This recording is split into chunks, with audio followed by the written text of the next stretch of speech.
Muchísimas gracias. Con su permiso, presidente. Para poder explicar la importancia que han tenido tanto la reforma de 2020 como la que actualmente se está discutiendo en la Cámara de Diputados para el sistema de pensiones, hay que primero entender el ayer, los sistemas anteriores, porque no hay, como dice el presidente, no hay texto sin contexto. Adelante. ¿Cómo funcionaba el sistema pensionario de 1973 a 1997, antes de la reforma nefasta del 97? Era un sistema solidario donde la pensión estaba en función del salario. Las pensiones estaban a cargo del IMSS, te podías jubilar a los 60 años y con 10 años de trabajo, es decir, con 500 semanas de cotización. ¿Cuánto recibías? Un trabajador que ganaba 10,000 pesos se jubilaba en promedio con 10,000 pesos, prácticamente el 100% de su salario. Esto hasta el 97. Adelante. En 1995 se presentó una iniciativa por el presidente Ernesto Zedillo Ponce de León el 1 de noviembre de 1995. Es la reforma del 97, aunque se aprobó en el 95, aplicó en el 97. Y aquí podemos ver la votación. A favor, 289 votos del PRI. Esta reforma, adelante, modificó lo siguiente. De entrada, se cambió de un sistema solidario a un sistema de cuentas individuales administradas por las AFORES.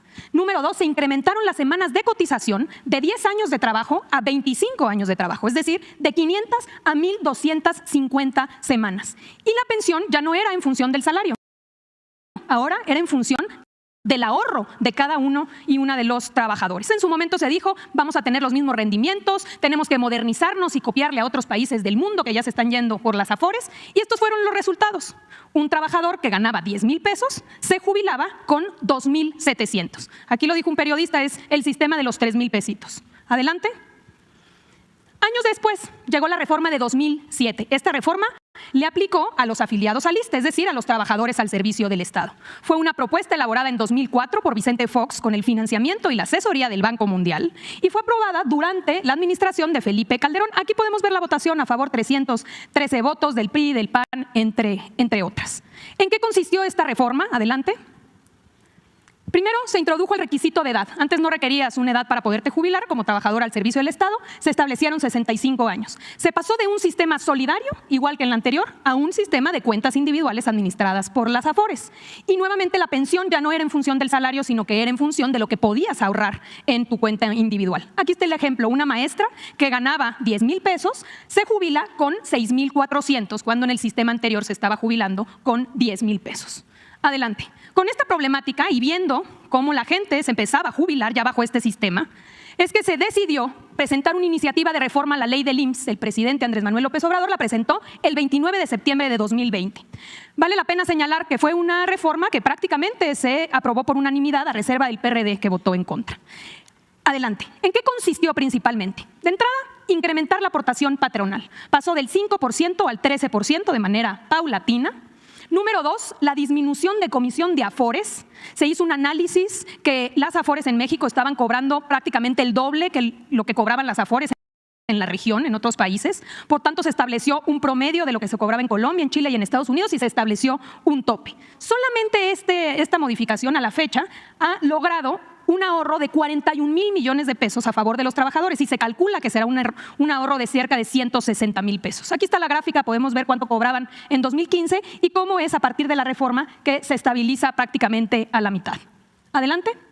También esta reforma disminuyó las semanas de cotización para jubilarte de 25 años a 15, es decir, de 1,250 a 750 semanas, porque antes de la reforma solo 1 de cada 4 trabajadores alcanzaba una pensión.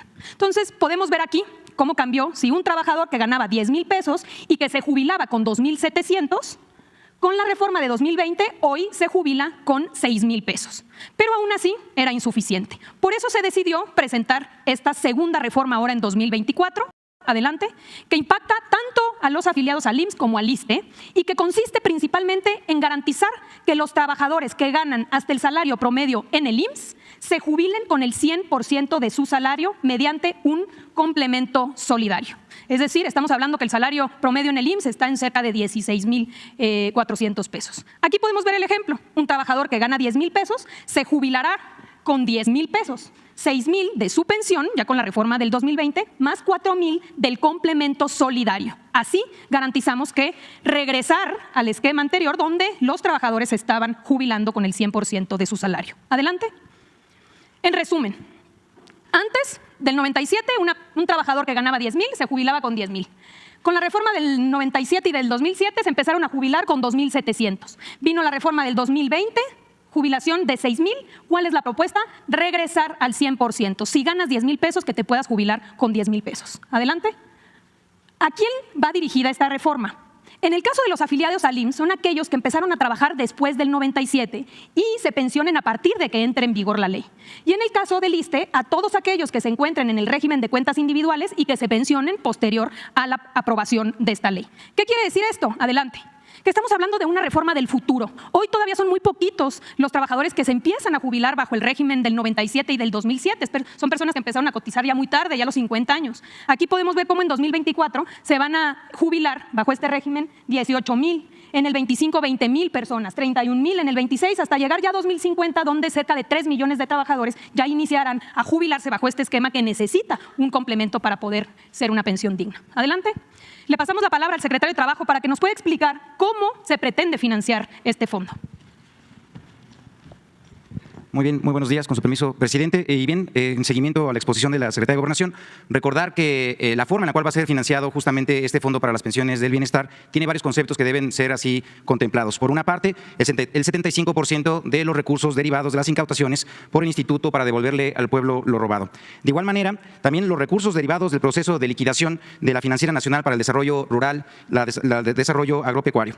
También los recursos del 25% de las utilidades netas obtenidas de las entidades paraestatales sectorizadas en la Secretaría de la Defensa Nacional y de la Marina, por citar algunos de ellos: el Aeropuerto Internacional Felipe Ángeles, el Aeropuerto Internacional de Tulum, también el Aeropuerto Internacional de Chetumal, de Palenque, de la Empresa Mexicana de Aviación, del Tren Maya, en el caso de Marina, de Aduanas, del Ferrocarril Interoceánico, de las Islas Marías. De igual manera, otro de los conceptos para el financiamiento de este fondo son los adeudos ante entes públicos frente al SAT y el ISSSTE. Y finalmente, los recursos de las cuentas no reclamadas e inactivas de las AFORES. Aquí mencionar que no está así aplicable este concepto a los trabajadores que se encuentran actualmente con una relación laboral activa, por lo cual las y los trabajadores del país pueden estar tranquilos que sus ahorros en las AFORES son prácticamente intocados. Muchísimas gracias.